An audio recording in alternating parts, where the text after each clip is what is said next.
हाँ, तो प्रस्तावना के तत्व, कंपोनेंट्स ऑफ प्रिएम्बल। तो आज हम लोग इस टॉपिक पे चर्चा करते हैं कि प्रस्तावना के कितने कंपोनेंट है भाई। तो 4 कंपोनेंट है। तो पहला है संविधान अधिकारों का स्रोत है।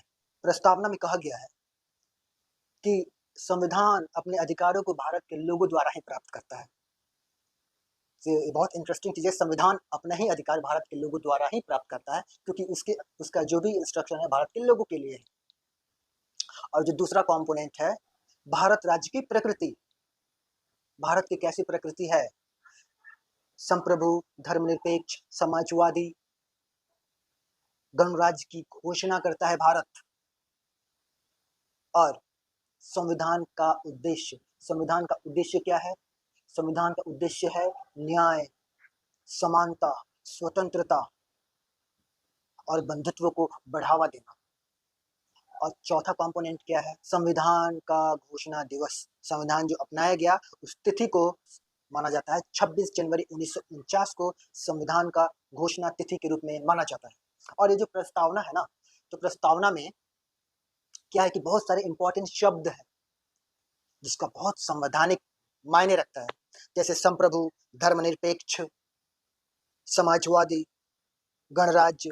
ये सारे जो शब्द हैं ये संवैधानिक मायने रखते हैं। प्रस्तावना में इसका बहुत अच्छा जिक्र किया जाता है। तो संप्रभु पे हम लोग देखते हैं संप्रभु का क्या अर्थ है संविधान में। जो संप्रभु का तात्पर्य है भारत न तो किसी राष्ट्र पर निर्भर है, न ही भारत के ऊपर किसी का प्रभुत्व है। भारत एक स्वतंत्र राष्ट्र है और भारत के ऊपर किसी का प्राधिकार नहीं है, किसी का अथॉरिटी नहीं है। भारत अपने मामले आंतरिक हो या बाहरी हो उसको संचालन करने के लिए बिल्कुल स्वतंत्र है। और 1949 में भारत ने क्या किया कि राष्ट्रमंडल की सदस्यता की घोषणा किया। राष्ट्रमंडल में जो ब्रिटेन राष्ट्र है उसको प्रमुख मानते हैं। और ये जो अतिरिक्त संवैधानिक घोषणा है संप्रभु के प्रभाव को समाप्त नहीं करता है। ऐसा नहीं है कि हमने घोषणा कर दिया कि हम राष्ट्रमंडल के सदस्य हैं और ब्रिटेन को प्रमुख मानते हैं तो इसका मतलब हम ब्रिटेन के गुलाम हो गए। ऐसा बिल्कुल भी नहीं है।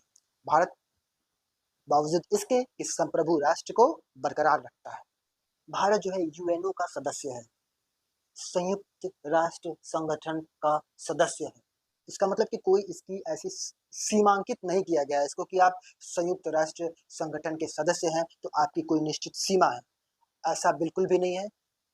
भारत किसी भी विदेशी क्षेत्र को अधिग्रहित कर सकता है और अपने फायदे के लिए किसी विदेशी क्षेत्र को छोड़ भी सकता है। ये भारत का अधिकार है। तो ये संप्रभु शब्द जो है इसका ये इतना तात्पर्य है।